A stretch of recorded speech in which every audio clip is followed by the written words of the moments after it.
Or yeah. All right. Okay, so welcome to our first podcast or what we call E-Numan. So what we're gonna do is gonna talk about Tito topics, everything under the sun, about sports, our careers, current events. We're gonna also talk about yung mga past experiences natin, mga fun stories in our past, and of course, how we live our life today, no? As millennials. Millennials pa tayo. So of course, Kami sure ako millennials pa. Borderline. Actually, borderline millennials tayo kasi the millennial is parang the cutoff is 1985. So pasok pa tayo doon. 80. 1980. 80 ba? 85 eh. Oh, 80. Anyway. Pero di ba US defined yun? Feeling ko hindi masyado applicable sa Pilipinas yun eh. But anyway, Yeah. that's probably a topic for future session. So, actually, yung purpose natin dito is to talk about and discuss, common Tito topics that we think of, but we really don't have people to talk to them about. So, this podcast gives us a bit of perspective, no, from your titos, so si Tito Ping and si Tito Gab. Okay. Siguro, since this is our first podcast, bigay lang tayo ng konting background about ourselves. Of course, we've been friends since high school, and Gab and Ping probably longer than that. No? And Since grade 2 up to college. Grade 2 hanggang college kami magkaklase. So, Yeah. actually, just dawned on me na more than half of our lives ngayon, magkakakilala tayo, magkakaibigan na tayo, no? We came from very similar backgrounds. Of course, we came from the same grade school and high school. And then eventually, Ping and Gabi went to the same college. And also, we came from the same, or we were part of the same organization. No? And then, all of us are married with children. So very similar backgrounds yung meron tayo. But then again, oftentimes when we do these E-Numan sessions, we come up with different perspectives on certain topics, which is actually very interesting. And part of the reason why we ended up doing this podcast. So siguro I'll give the floor to our titos to give a bit of introduction about themselves. Cheers! Cheers! Cheers! Years. Cheers!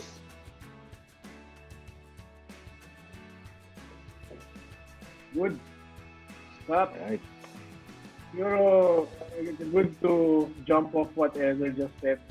Similar educational background, similar schools, and we ended up working for the same company at one point. Pero out of college, I think nagganap tayo ng different starting points in our career. So that's where medyo naghiwa-hiwala yung natin focus. I started working for a local office of one of the biggest brands, I guess. It's a beverage, it's a soda company. So you can figure that out. Dalawa lang naman silang malaking soda brand. Pink soda. So Up Cola. orange soda. Kellogg's orange soda. So that was fun. Marketing siya eh. So, mga events, there was always a shoot with certain celebrities, and it was almost a year of experience na sakto, I guess, right out of college type of job. But then, a little under a year into that, I started to rethink anong gustong gawin. And that came to a point wherein I resigned from that day job and essentially had maybe 2-3 years of medyo free-rolling aspect to my career. Nag-events ako. I was doing MCing for clubs. At one point, I was doing professional. Party to yung Sunrise Space yun. Siyempre, yun? Early 20s bachelor life. So, sakto lang din. Na-realize ko ngayon yung longest time wala akong girlfriend eh. So, that was good. Tapos Inuman naman to eh. Sige lang. Sige. Cheers. Cheers. Tapos at one point, I tried doing poker professionally. So at one point, I think mga 26 hours straight yung isang longest session. Pero right after that place, parang somehow, one afternoon, nag-basketball tayo. Tapos nabanggit nyo na hiring yung marketing team nyo. And a few months later, office mate tayo tatlo.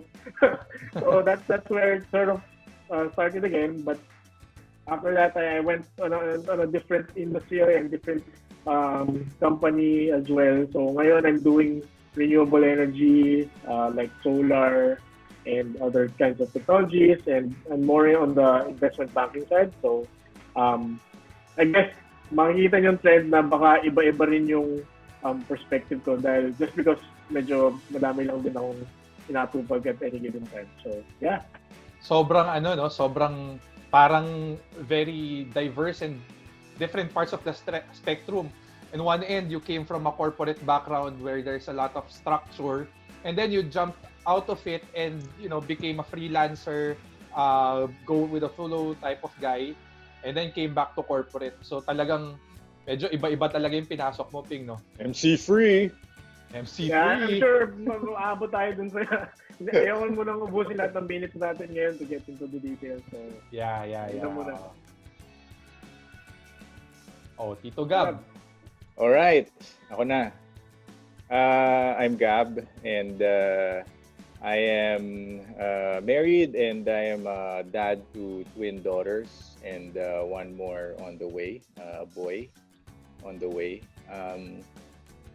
I'm in real estate development, and I've been in the industry for a total of a little over 10 years already, cumulative. Unlike Ping, medyo boring yung career path ko. And I think it's because as early as high school, I already knew that I wanted to do real estate. I'm a frustrated architect. I wanted to be an architect, but then my parents said na business is a more flexible path. So I took up business. But all along, I've been fascinated with houses, buildings, and then later on, I realized I'm fascinated with urban planning, cities, towns, townships, etc. But because I went to the College of Business Administration in UP, which is a factory for multinational companies. My first job was as a regional ABM, Assistant Brand Manager for a multinational FMCG company. I was based in Singapore. But when I was there, I ended up spending my weekends alone because I went to open houses. I checked out open houses of condos, HDBs, etc. And that just strengthened my resolve that what I wanted to do was something aligned with real estate. So it took me 2 months. It only took 2 months before I resigned from my first job, and because I wanted to do something else. So I went back here 2008, and for a full year, I worked for a luxury real estate brand, real estate company, initially in marketing and then eventually in sales. So I sold condos for a time. Yung mga nag-inquire ng mga condo dati sa mall, malamang nakausap niyo ako at one point. But then that was 2008, so a lot of uncertainty. That was the global financial crash. So medyo nag-hedge ako. So I went back to multinational. I went back to marketing, brand management, this time in the pharmaceutical industry. So I spent almost 3 years there. And then when real estate was always there at the back of my head, and when the phone rang and it was time to go back, I jumped, and I've been with the same company ever since. So I've been with my company right now for almost 10 years now, doing varying roles. I started out in marketing, and then I moved to business development and project management. And then I paused for 1 year. The company sent me to do my MBA, and then when I got back, I did corporate strategy, which what I'm still doing now. But corporate strategy initially for the real estate company, but now for the holdings company. So yeah, in a nutshell, that's my background. Nice. Good.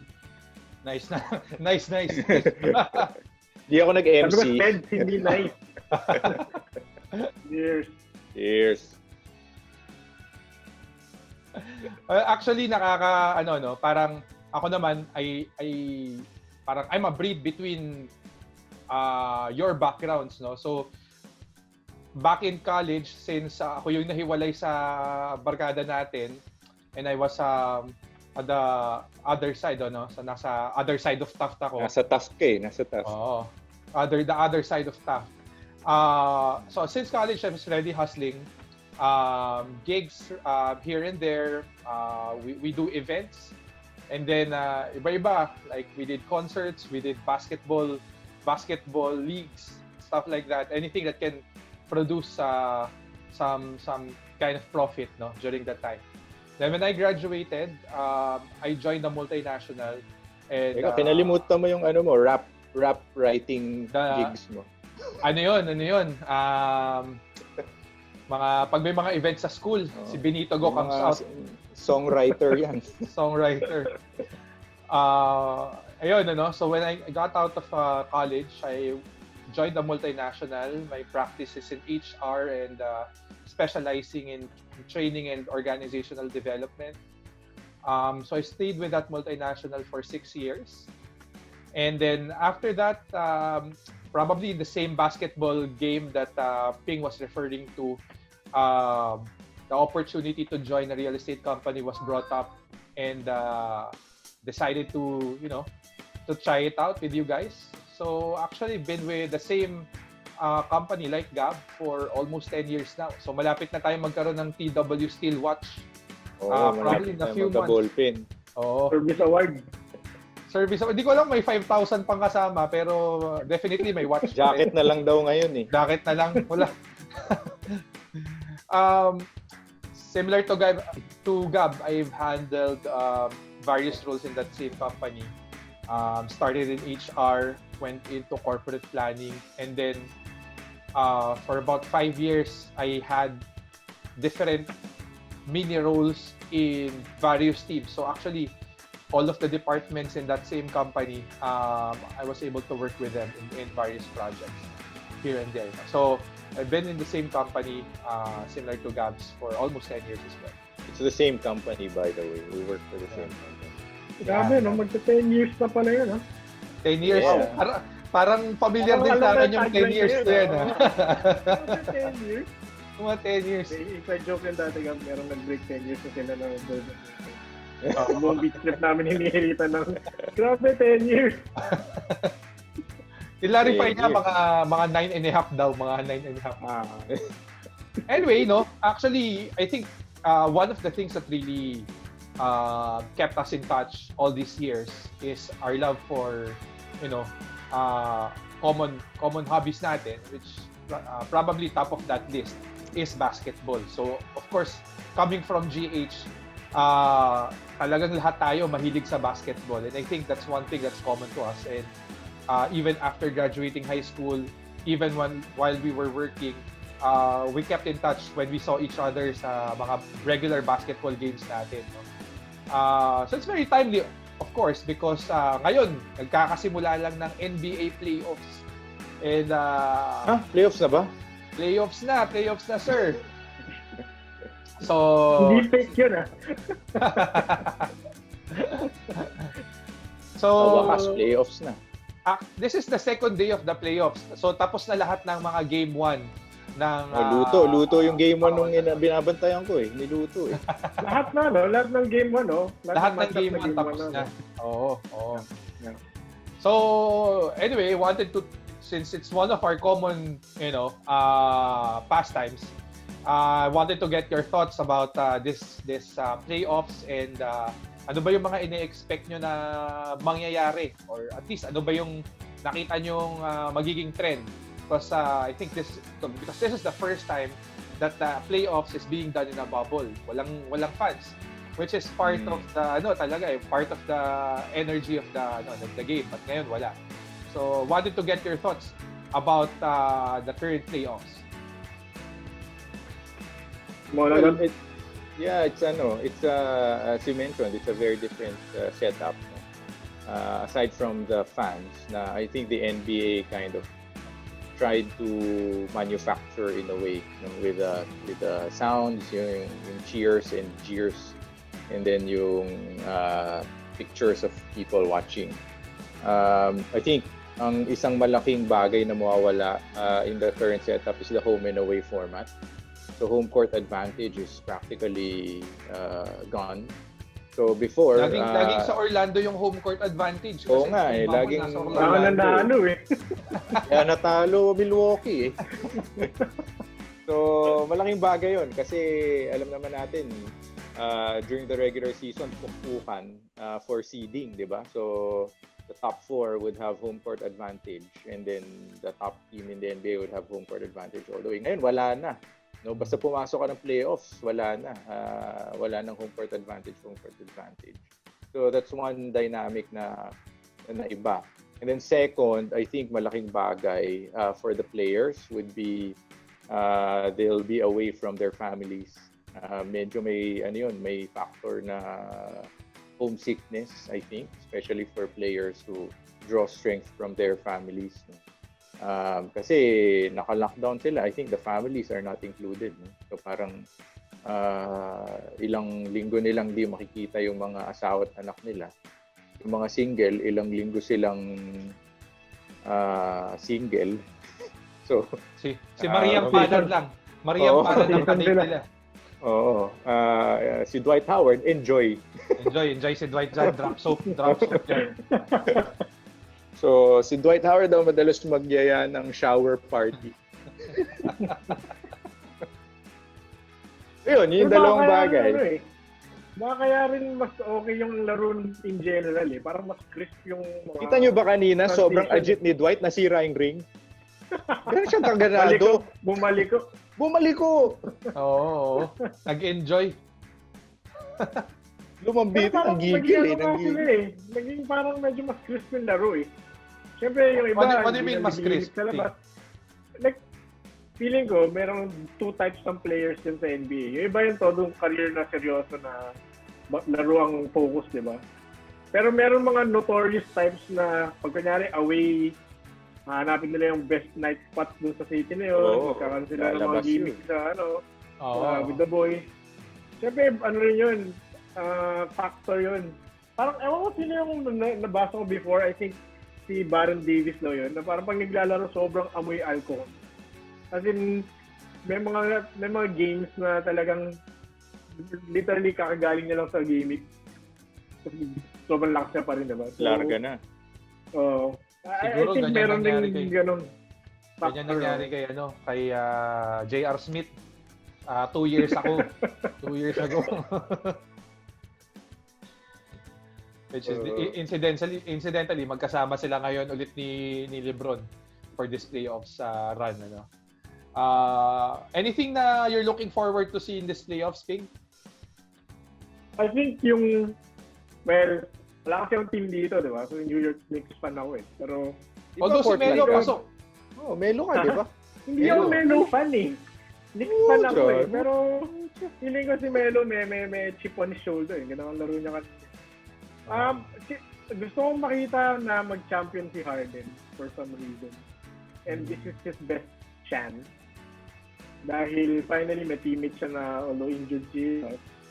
Feeling ko, I've been trying to figure out bakit hindi ginagawa nito si Russell Westbrook. Clearly, hindi naman siya traditional point guard. Tapos kaya, ang ganda ng chemistry niya ni Harden, diba? So yun, feeling ko may chance kasi like kita mo doon sa game kanina with the Lakers, supposedly Lakers yung dominant team pero may issues pa sila. So may chance ang Houston So I think medyo Cinderella type story for me. Si Harden actually baka mag-benefit dun sa point na ni-raise mo kanina. Party boy din yan si Harden So ngayon medyo tutok siya, basketball lang, di ba? Kita mo naman, hindi siya athlete body, di ba? Parang hindi naman yung serious sa game. Parang skilled na lang. May napanood ako na parang video na parang because iba yung dynamics nung stadium and wala masyadong fans, mas clear daw yung sight ng mga players sa basket. So, parang we can expect daw na better shooting, better all-around better shooting performance, no? Kaya baka si Dame Time tumitira na sa logo kanina. Grabe si Dame Time eh. Pucha.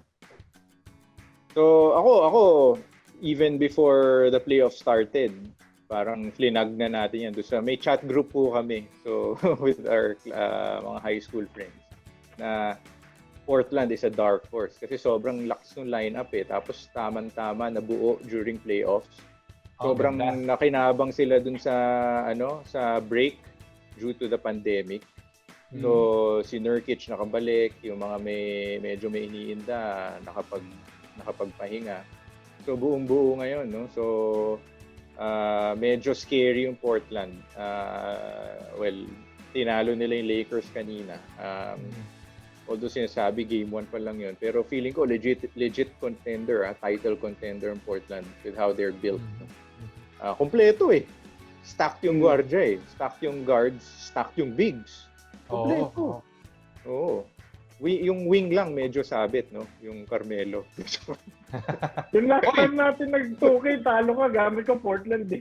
Dumager si Carmelo kanina. Dagger yung 3 niya kanina. Tsaka may isang X-factor doon. Actually, gusto ko yung coach ng Portland, si Terry Stotts. Magaling. Ano yan? Dallas assistant eh. Actually, assistant siya nung 2011 Mavericks na tumalo sa Big 3 ng Heat. Tapos siya yung head ng offense. So, very good offensive coach. So, solid si Terry Stotts. So I think legit yung Portland. Of course, LeBron is LeBron. Medyo robot yun eh. Hahanap ng paraan yun. Pero ako, I think everyone who knows me would know that my team is Dallas Mavericks. Niluto yung game 1 versus Clippers. Kitang-kita naman. Ineject si Porzingis, nangalabit lang naman. So, but honestly, objectively, hindi masyado mataas yung expectations ko sa Dallas this year kasi medyo mababaw pa yung lineup. So, but I think kung they will put up a good fight pero I'm not expecting them to go deep into the playoffs. I'm more excited with the off-season actually. Wala akong pakialam this season. Gusto ko na mag-off-season. Gusto ko na mag-trades and whatnot. So, off-season, bakit? May ina-expect ka ba sa draft or... No, not the draft, but more of yung free agents, trades, etc. I see. Kasi kulang, mababaw pa yung lineup eh. So, I think kailangan ng isa pang star and then better supporting cast.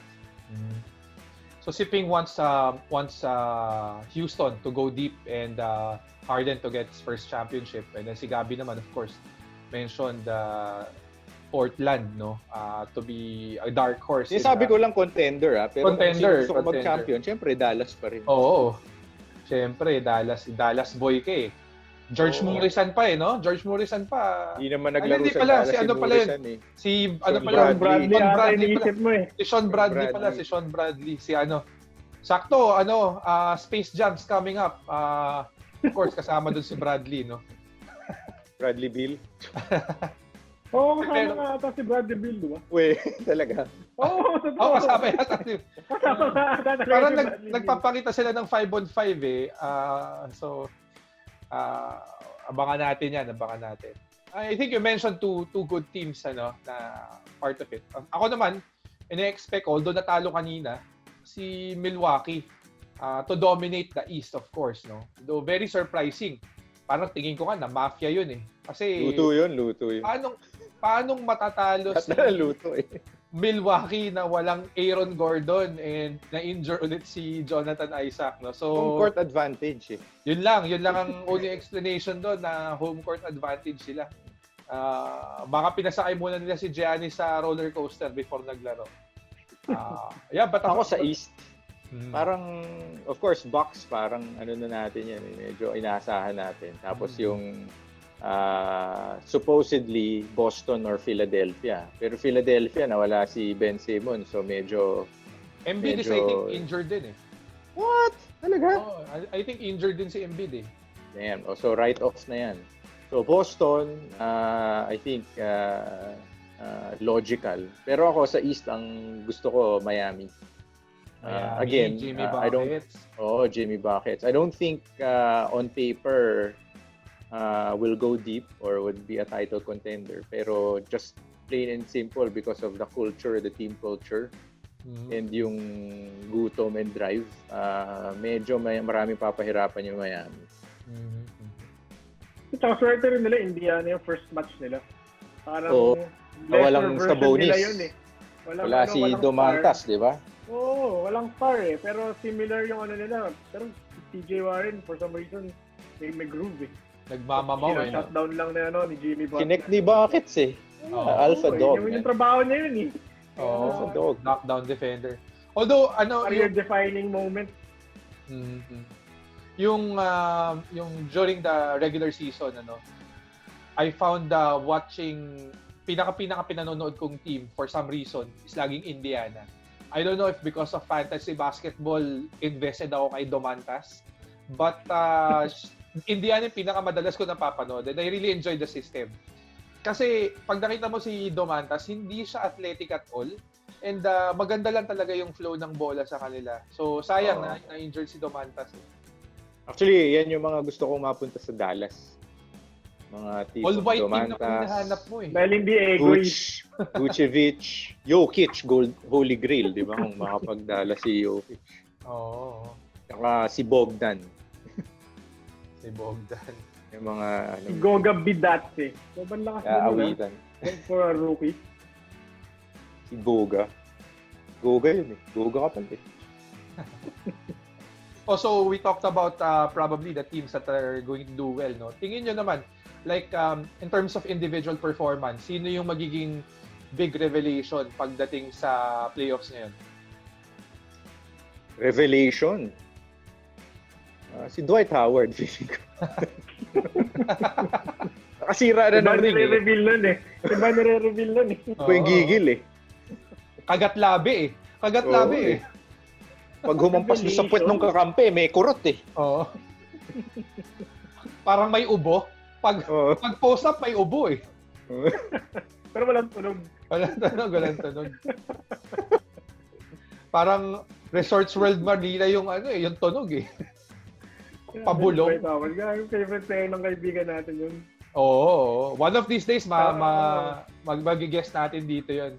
Oo nga. Shoutout tayo sa very successful Facebook page. Oo. Box Break PH, Kulay Himes.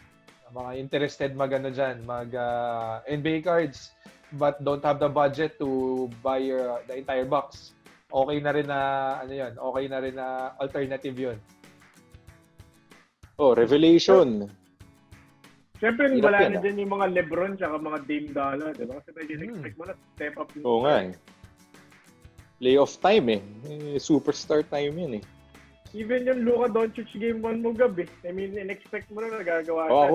Ako expected ko na yung Luka eh. Pero grabe pala yun Like parang 21-year-old siya, di ba? So one of the youngest to reach those stats. Yes sir, youngest first 40-point playoff debut ever. Luka Doncic. Talagang gumagawa siya ng records, no? 'Di ba? During the one of the bubble games, siya yung youngest player to hit a 30-20-10 triple-double. Siya yung pinakabata eh. Iba yung bata mo. Dapat iba yung bata ako. Dapat din draft ng Sacramento 'yan eh. Buti na lang hindi. Tapos Bagley. Nga pala si Bagley pa. Bagley dapat napunta sa inyo eh. The Bagman. Kung si Trae Young na lang kami. Trade down yun, di ba? Trade yun. Mas bagay yata daw sa team nila. Anyway. Sobrang bagay kay Carlisle si Luka. Wala akong maisip na parang revelation eh. Kasi parang feeling ko playoff time, medyo talaga. The stars will come out to play. Parang ganun. Pero kung maganda revelation. ibang X factor pwede. Ako parang ang gusto kong pumutok or gusto ko talagang medyo mag-make Wait, Howard pumutok. Si Dwight. Ako parang ine-expect ko na I think hindi naman siya magka-come up ng monster stats, no? Pero kasi very inconsistent eh. Pero tingin ko if parang ito yung time niya to be a superstar, si Tatum, I think this is the time. Feeling ko kasi yung Boston, wala pang masyadong identity eh. Like, hindi mo pa talaga nakikita yung alpha dog eh. Right now, it's of course Kemba handling the ball and Kemba is the most accomplished of the bunch, no? Si Tatum has good spots here and there, pero hindi consistent eh. So I hope makita ko siyang more consistent in his playoffs para talaga, kumbaga, ma-establish na he's also a star in his own right pagdating sa Boston. Ako may recency bias lang ako kay Vucevic dahil sobrang lakas na kanina tapos nanalo sila.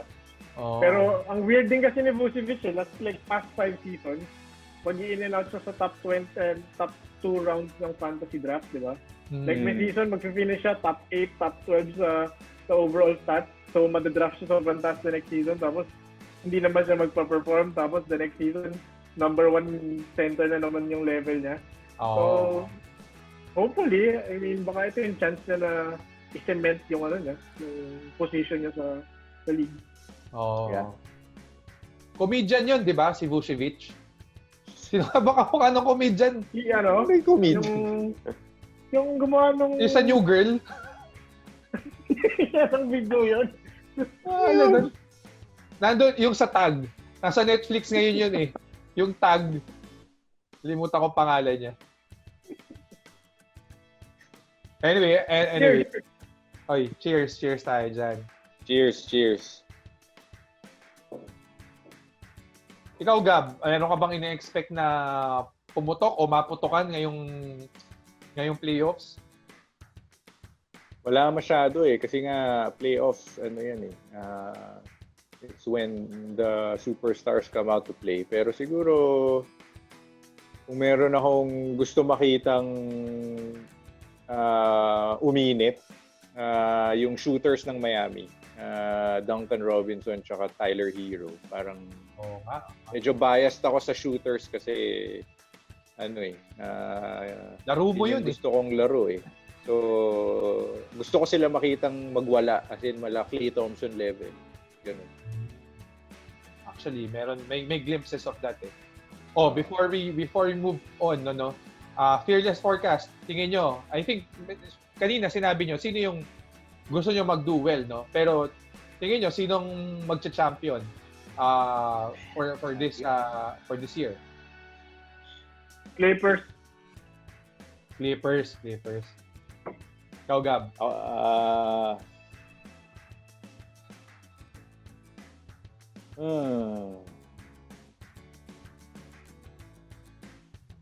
Tanggal na New York, Pwede piliin New York, tanggal na yun. Hirap eh. Kasi... Totoo ako. Anyway, ang hirap i-predict, pero gusto ko sabihin Clippers. Pero dahil sinabi na ni Ping yun, para masaya, hindi ako magki-Clippers. Magbabox ako. Box. Well, ako naman, not a fan of LeBron, pero gusto ko mag-champion Lakers kasi, of course, tribute to... tribute to Kobe. Not because of... Kala ko tribute to Dwight Howard. Kobe fan tayo, sir. Kobe fan tayo. So, yun, I wanted them to get a championship for Kobe. Yun. Kaya magka-champion si LeBron. Ano yan? Magka-champion si LeBron. So, nag-uulan sila ni Kawhi, di ba? Pag nag-champion yung isa sa kanila, first player to have championship with 3 different teams, parang ganun. So, like, finals MVP ata with 3 different teams. Yeah. Ganun ba? May at stake sa kanilang dalawa eh. Na pagka, kunyari, finals MVP sila yung magiging unang makagawa nun. Oo nga, no? So, si Kawhi is, of course, San Antonio and then Toronto. And then, ngayon, going for Clippers. Si LeBron naman, Cavs, Miami, then going for nga, Lakers. no? Legacy mode yan. Oo. Oo. Wala hindi mo talaga ma-count out si LeBron In fairness to the guy. Ano talaga, basketball machine. Nawala na yung buhok, bumalik na yung buhok. Steady pa rin yung laro Oo Wala Machine.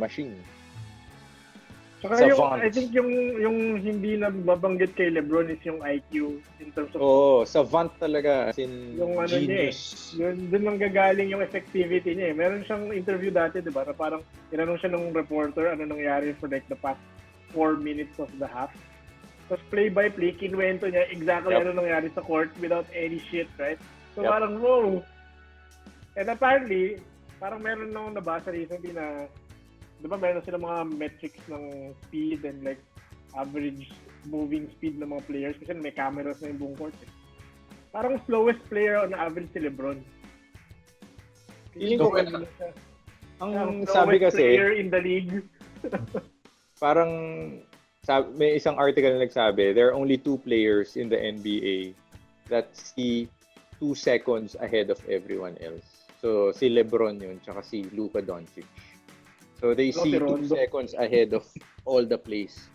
Kasi sa basketball, di ba, very dynamic Hindi mo mapipredict yung mangyayari, depende kung nasan yung bola, kung kubat yung kabila, or kung mayroong screw mean. Sobrang ang daming, halos infinite yung scenarios.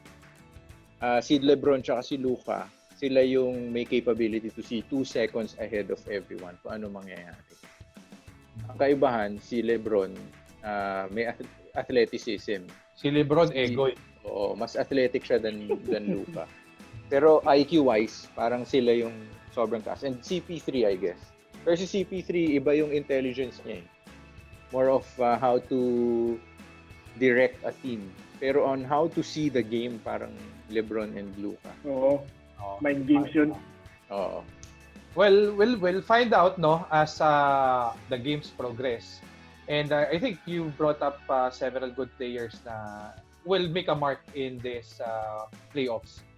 So, siguro related to that, no? Kasi, di ba, of course, the playoffs is where the legends are born. Legends are made, no? And dyan talaga tumatatak. In fact, one good example na meron tayo dyan is si Kawhi. Because during the regular season, makikita natin pinapahinga, hindi naglalaro ng back-to-back games.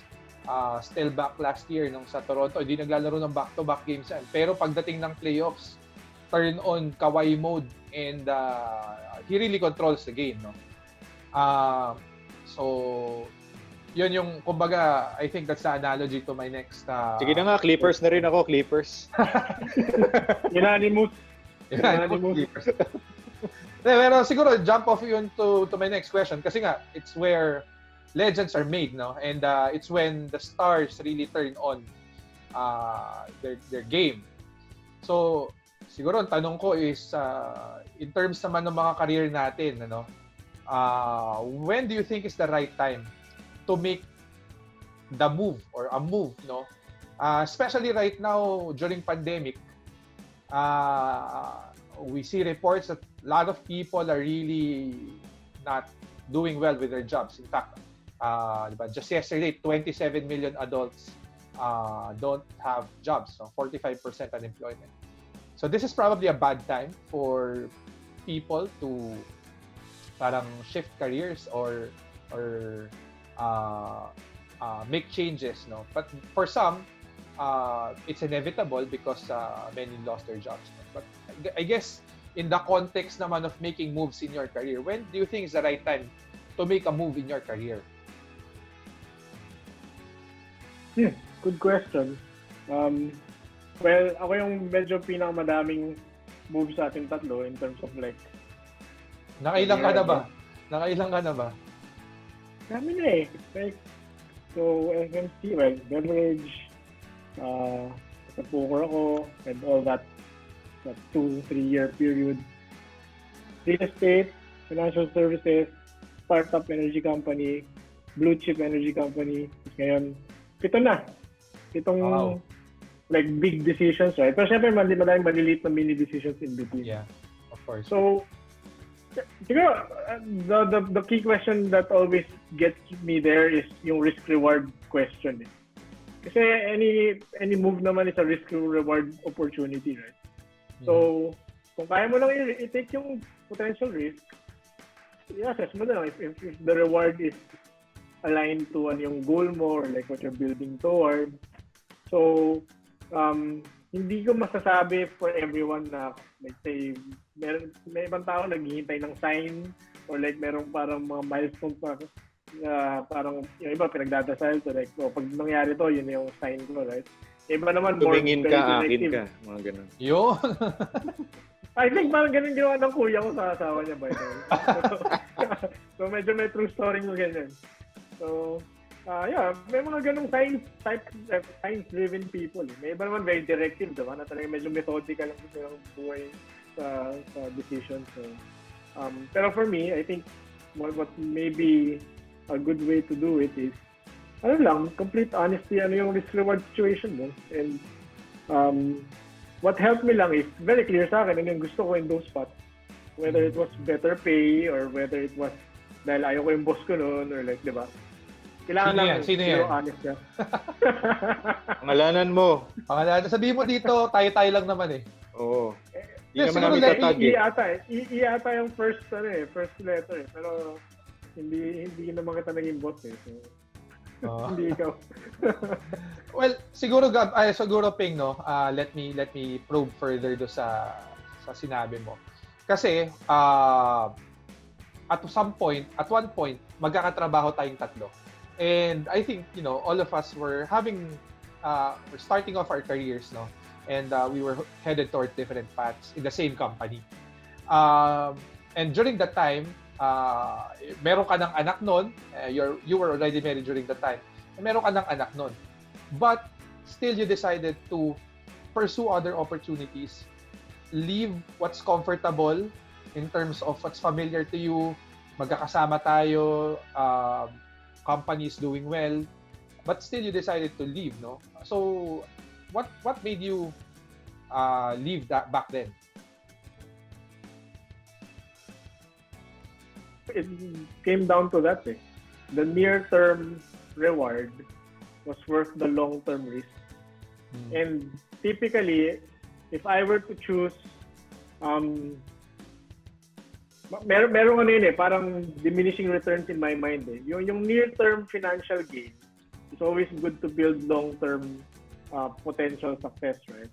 Pero when it comes to like social or the intangibles when it comes to a job, mahirap naman maging mas short-term oriented sa ganun kasi yung relationships, yung situation, medyo mas long-term naman yung important sa ganun, right? So it came to that na point na kailangan ko lang mag-seek ng better compensation, and at that point kasi may Saturdays pa ata tayo at work, di ba? So yung weekend difference was big. And I guess at the back of my mind, yung risk wasn't as big kasi alam ko na maganda yung relationships that I was gonna leave. I think na since nandiyan pa kayo, parang if there was an opportunity for me to join again in the future, that wasn't too impossible. So, di ba? Just shoot your shot, and hindi naman siya parang turnover agad. So, yun lang yung naisip ko. But then you shifted to a totally different industry, no? Coming from real estate, you shifted to power, which is totally also unfamiliar to you. Where pa? Well, after real estate, medyo real estate din kasi yung pinasok ko muna eh. Parang financial service siya. Tapos, oo nga. benta kami ng mga foreclosed na mga assets. So, kinda real estate pa rin eh. So, yung big shift was after that. Na, yun nga, I joined a startup na was a completely different chapter in itself. Yeah. Oh. So, kumbaga, during that time, it was a shot you were willing to take. And during that time, the appetite for risk was already there, no? May YOLO element din dahil syempre, habang mas bata ka, you're able to risk more. So, yeah. Ayun. On a different spectrum naman, Gab, ikaw, you stayed with the same company for almost 10 years. Kaya malapit ka na magka-TW Steel. Watch. Jacket. Oo. Ikaw, di ba? Parang, would you say right now na professionally you are fulfilled, or at least you're still having fun even after 10 years? Yeah, ako 100% yes. But I think going back to the question of when do you actually, the question is, when do you tell yourself that it's time to make a move? No? Mhm. So, when my short answer there is when you'd rather do something else. If there's something else that would inspire you more rather than what you're doing today. It's my personal belief is that important to determine early on, as early as you can, to determine what it is that you enjoy doing and what you want to do. So for me, I guess medyo swerte lang na medyo na-realize ko early on that I enjoy, I'm very fascinated with real estate.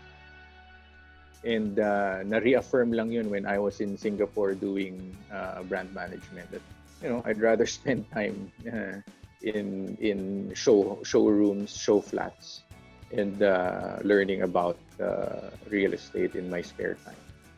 So that was clear to me that I needed to make a move. And at that time, I was very young. That was my first job.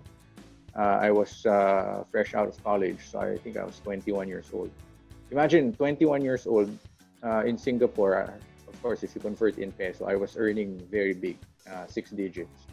And then when I went back to the Philippines to pursue real estate, I was earning maybe one-tenth of that. Wow. Of what I was earning in Singapore.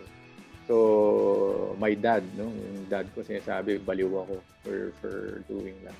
But for me, it was that simple. It was something that I'd rather do. And in my thinking at the time, I was young, 21 years old, and I would never have any other opportunity to do that. Kailan ko pag gagawin yun? Pag kasal na ako or pag may anak na ako, to take a risk like that, to explore. So I really jumped to explore. And then kwento ko nga kanina is that it was 2008, so medyo slow yung market, so I hedged and went back to multinational. But at the back of my head, I always wanted to be in real estate. And when the phone rang inviting me back, I took the leap. I guess for everyone's appreciation also, the company that we're working for at that time, that was 2011, was virtually unknown. In fact, when they recruited me, I thought it was an NGO. The name was not real estate related. So I had to do my own research. I called up banks, etc., to do my research about the company, and I was pleasantly surprised with the stature. And then I met my boss, the owner of the company, and that was the clincher. Now, okay, sige, I will join because I would be able to learn. Finally, I will have a front row seat and learn from a master. So someone who's been at it, proven, and willing to teach me. So yun yung deciding factor ko noon in 2011. And then I've been here for 10 years. I still enjoy it a lot. I'm still learning a lot every day. I'm no longer the core business is still real estate, but I do a lot of non-real estate stuff. I'm in the strategic investments team, so I'm also looking at other investments. And during that span, especially after my MBA, I did my MBA 2013, 2014. So after my MBA 2014, easily one, two, three calls per month from headhunters, from other companies, trying to poach. The financial packages were actually very tempting. Pero as I said, I'm learning a lot. I feel valued. I'm contributing. and I feel very much aligned with the company's values. So I never entertained any of the calls. Of course, out of courtesy, I talked to them, pero nothing serious. Hindi, sa iba sabi mo sa akin eh. Sabi mo may inattendan ka sa ano eh. Pero networking. networking. Galing eh. Yung nagtitinda siopaw tsaka ano. Umilaw eh sa kape. Oo. Malupit yun, sir. Malupit yun. Kuminis ba yung tubig nung hinalo? Siguro pag na-encounter ko ulit yung kape na yun, iinumin ko talaga yun. Ano? Baka umilaw din ako. Glutathione pala.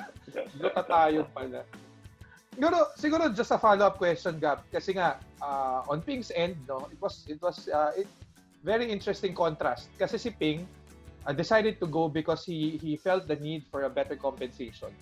And the risk, the appetite for the risk was there to get a better compensation. Ikaw naman baliktad, no? Nag-risk ka getting a lower compensation for an idea that you wanted to pursue.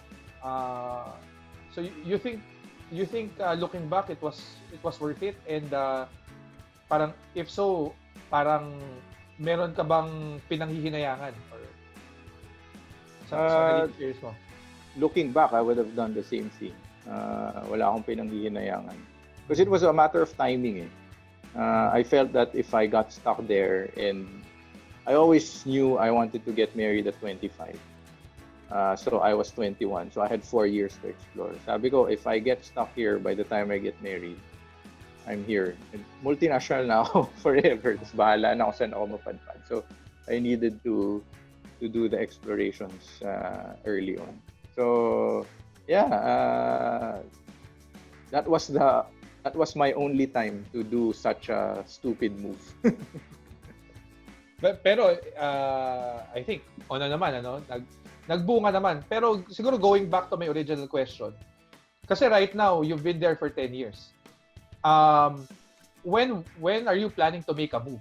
Kasi masaya ka ngayon eh. So do you see yourself doing the same thing, like 10 years from now it's still gonna be the same thing, or when do you think it's the right time to make a move? Pag meron akong pwedeng mai-contribute somewhere else na mas malaki siguro. Either so instead of housing, buildings ka na. Baka ganun. Hindi, joke. Hindi, ibig sabihin, ako kasi sobrang naniniwala ako dun sa fundamentals at saka sa mission of the company. And I see how big or like how great it could be. And I feel like hanggat di natin na-achieve yun, parang di tapos yung trabaho. Pero kung merong mission that is, I guess, more worthy of devoting the best years of my life to, yun, I guess that's City Mayor. Governor. Yorme. It sounds like si Gab when he describes his situation in his career right now, parang he's very much invested in the company, and parang kumbaga the moves he's willing to take is not anymore for himself but for a greater cause, no? But siguro Ping, ikaw, because you've moved more times, and especially now, bago rin naman yung organization where you are at, is it safe to assume na parang the moves that you've taken so far is more on an individual to satisfy your individual wanting rather than fulfilling a greater goal or affecting bigger plans of an established organization? I don't know. Selfish ako eh. Selfish ka. Selfish ka. Barbecue. Selfish ka. Walk out ako dito. Walk out. Hindi na uminom ulit si Gab pagkatapos. Paano ko nga ba yan yun? So, I guess the question that I hear is it hindi ko pa nahahanapan like parang greater cause to contribute to a community or like to a cause, kasi so far it's been individual eh, di ba? Individual moves eh. Wala ka naman bit-bit kundi sarili mo. So, is Well, it, to qualify that, feeling ko, ang naging big moment doon, yun nga, when you said kanya na uh, in contrary to like Gab's design approach na by this age, gusto niya magpakasal, meron siyang parang, some general roadmap of how to get it done. I'm more of a open, medyo yung openness ko, yung trait openness ko in terms of like new ideas, new things. Medyo attuned ako to like... Marami mag-invite sa'yo mag-coffee. Open ka pala. Open-minded ka eh. Open-minded ko eh. Kaya madami-dami na ako na-attend na ganun sa Ortigas eh. Kaya. So, yeah. So, medyo in that sense, I guess it's a blessing in a first na I constantly, hindi naman nabobore easily. Pero, when a challenge has been met, feeling ko, madali akong maging interested in a new thing. So, whether it reflects as hindi ako nakakita ng like other goals, yung bigger goal kasi na yun is already fulfilled by having a family, meron akong kids. So, what bigger goal beyond that I can reach for? Maybe meron, pero at this point, diba? Yun yung priority. And the job is, kaya nga siya job eh, binabayaran ka to do work. And work is like effort. So, kung hindi ka binabayaran, it's a hobby.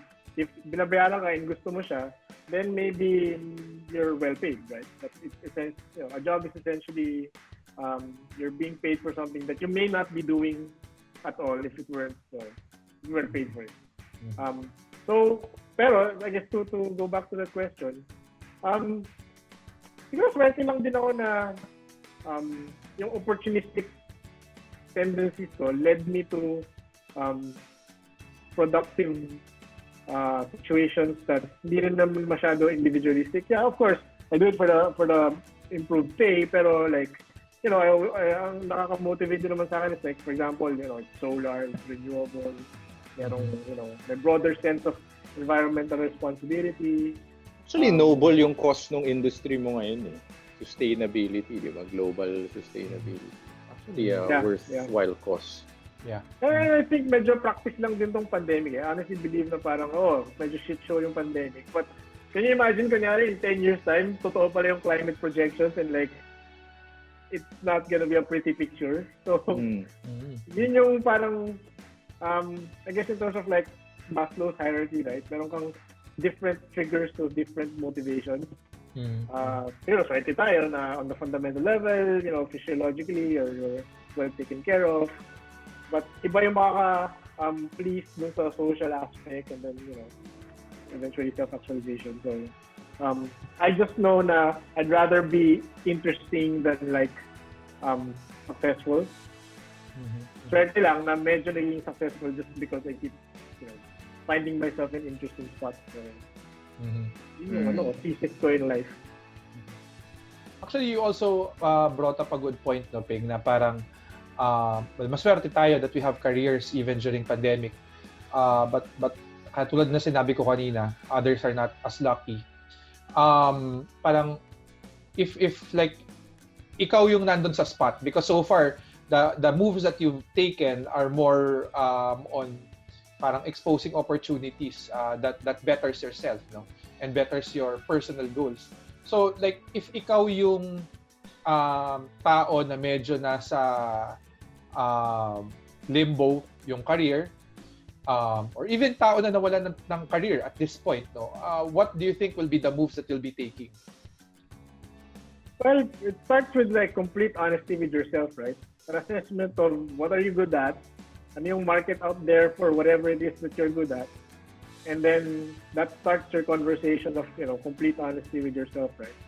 So after that, I always believe na hindi rin ka dapat maging reactive to the world. Like, you're only gonna have to focus on self-improvement, leveling up, and then the right opportunities will match you. Kasi for all we know, right, kunyari biglang may magandang opportunity right beside you, but either A, hindi mo siya alam na opportunity siya, or B, you don't have the skills to maximize that opportunity, it might be a suboptimal use of time, right? So, it's going to be a matching of the internal and external. So, for anyone na parang siguro iniisip yung ganun, that first step of honesty, and then looking at the outside. Okay, I know medyo kakaibang situation yung pandemic, and there's gonna be a very different set of considerations. Pero it always pays to simplify it. So if hindi masyado clear yung parang broader sense in terms of industry, maybe company-wide, maybe there's a move within your company that you'd rather do or pays better, or there's something you're more interested in. Kung hindi pa rin clear yun, maybe on a day-to-day basis, you're still in the same job, pero you're looking at something differently, or looking at something differently naman that allows you to perform better. So, kailangan mo i-cut down into your most simple aspects of what you want to analyze. Kasi, you can't fix a helicopter with a wrench. Yeah. Actually, that's a very good point. Parang whether you have opportunities now to move, or you're stuck in a career that you've been doing for a certain time, and whether or not you're happy, I think the important part is that you prepare yourself for that eventual move. I mean, Gabby was lucky that early on, alam niya yung gusto niyang gawin. She's going to do real estate. Naghanap lang siya ng spots to find that, no? But until that came, parang he prepared himself. So kanina na-mention niya na even in Singapore, when he was doing brand management for a multinational, he would still attend open houses, something close to the interest at heart na eventually led him to be in a real estate company and be successful in one. So that's also a good point that you brought up. Like ikaw naman, Gab, like what would you recommend for somebody who has been, doing what they've been doing for a certain period of time?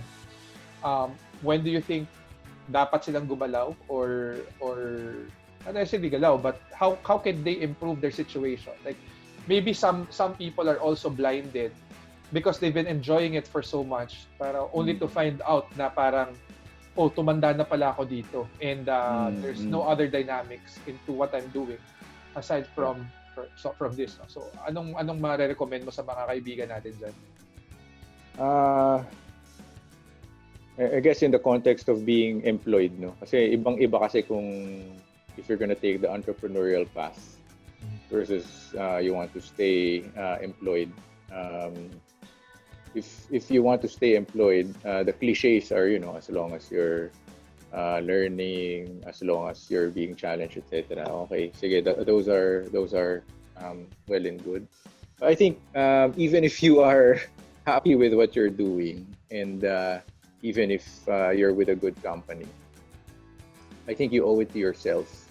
And if you have a family, supporting a family, and you owe it to your family that you are getting the best out of your talent. In a nutshell, you're valued, no? And you're getting what you're due. Okay. Of course, how you quantify that may be different. No?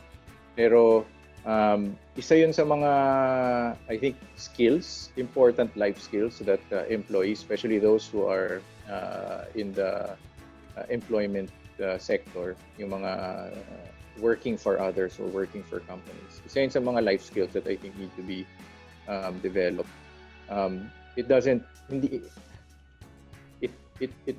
I don't think it's enough for you to be enjoying what you're doing, and you're doing great work, and you're contributing positively and productively if you're not being compensated well.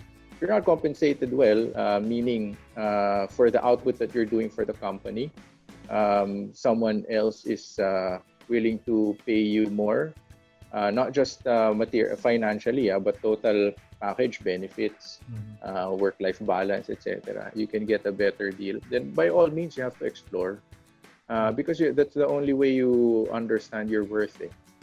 I mentioned kanina, di ba, in my 10 years, especially during the latter half, ang daming, I receive a lot of calls, and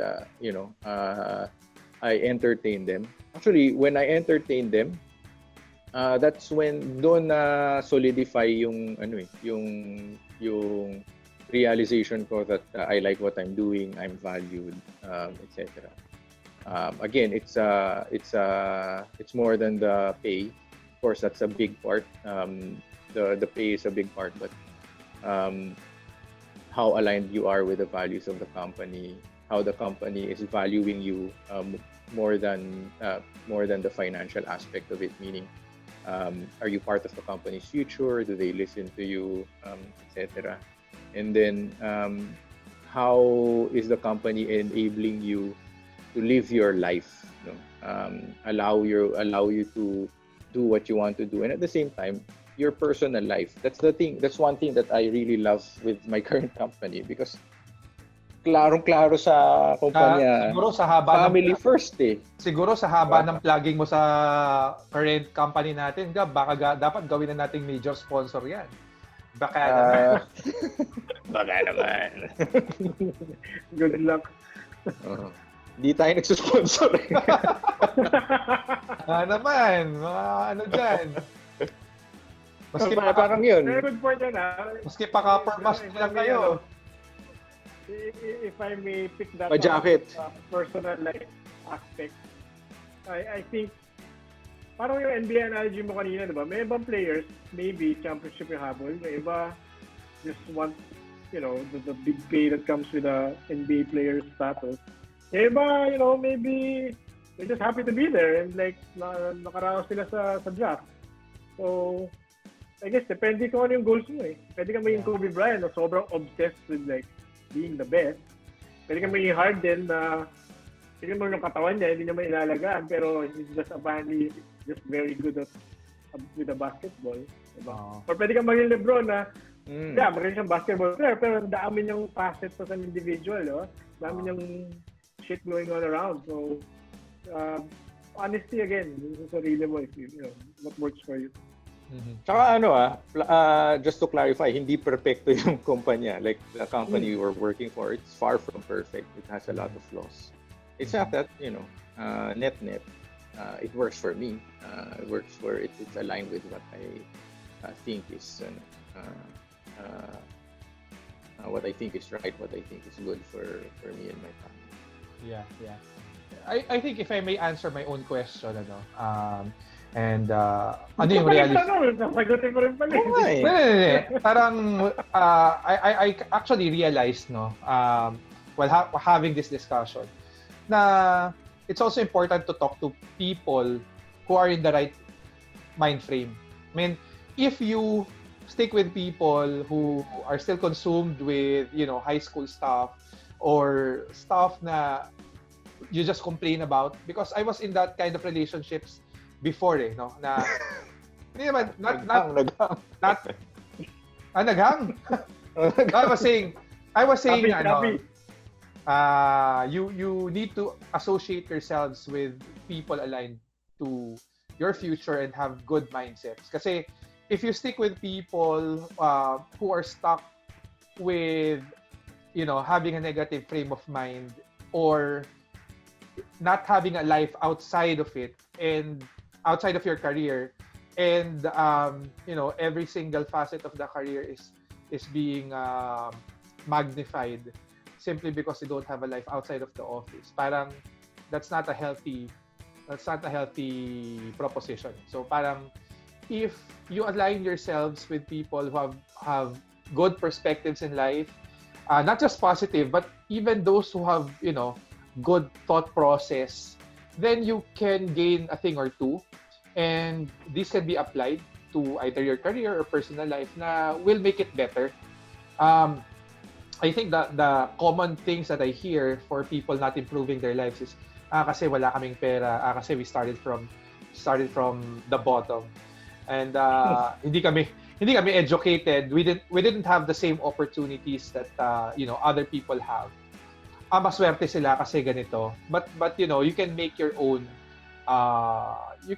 fortune, but especially if you stick with the right people, diba? You get opportunities when you're with the right company, not company as in kumpanya, but company, group of people that can help you further your goals, kasi they can either reinforce that you're in the right path, or tell you na, oh, teka lang, take it slow. Maybe there's a different perspective that you haven't considered yet before making this move.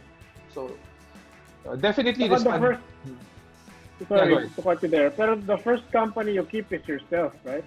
So Yeah. you kind of want to sort out how you're also to use, you know, metaphysical aspects, like how you're vibrating. Kung negative yung vibes mo, medyo you're gonna attract negative vibes then, right? So Yes. self-check periodically. Literally That's- talk to yourself in the mirror and like, you know, get a lay of the land. Yeah, that's right. Well, definitely this pandemic is gonna, not gonna end anytime soon, and a lot of topics are gonna come out of this pandemic, no. So Medyo extreme tong pandemic eh. Parang as much as possible, ang hirap gumalaw, di ba? Kasi ang laki ng uncertainty. Actually, baka nga mas malaking issue yung mga ayaw nilang gumalaw pero kailangan nilang gumalaw. Di ba? Yung mga layoff, etc. Baka mas, mas matinding usapan yun. Kesa yung gagalaw ba ako? Like, it's within your power whether to move or not. I think ibang session yung wala eh. Kailangan gumalaw. Kailangan mong gumalaw. And this is, although sabi mo nga Gab, kakaiba tong pandemic na to, no? Kasi it affected the whole global landscape, no? Kaya nga pan. Kaya nga pan. But kasi 'di ba, this is not the only unfortunate thing that has ever happened to us. I mean, there have been financial crises in different parts of the world here and there. Natural disasters happening. But the resilient people will always find a way to make the most out of it.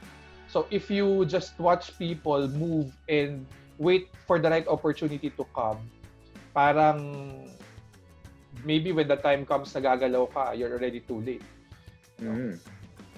That's true. Actually, I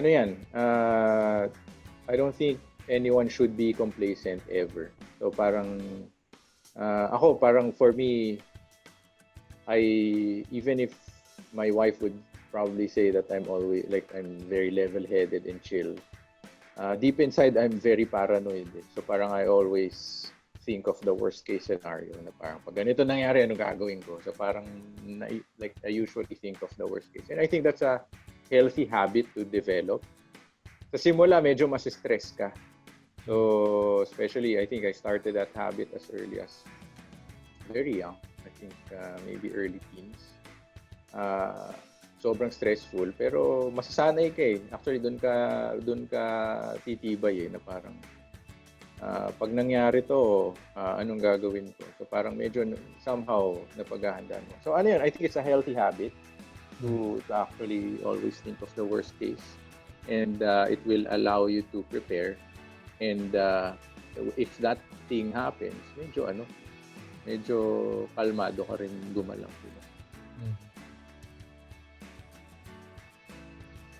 Alright, no? So, I think this was a productive E-Numan session. Definitely a lot of things to think about. And medyo naging heavy yung topic sa dulo. Medyo naging seryoso yung topic sa dulo. Balik na sa NBA. Oo. So, well, hope that our friends can join us in our next session, our E-Numan session. So, to that, cheers guys! Cheers! Cheers!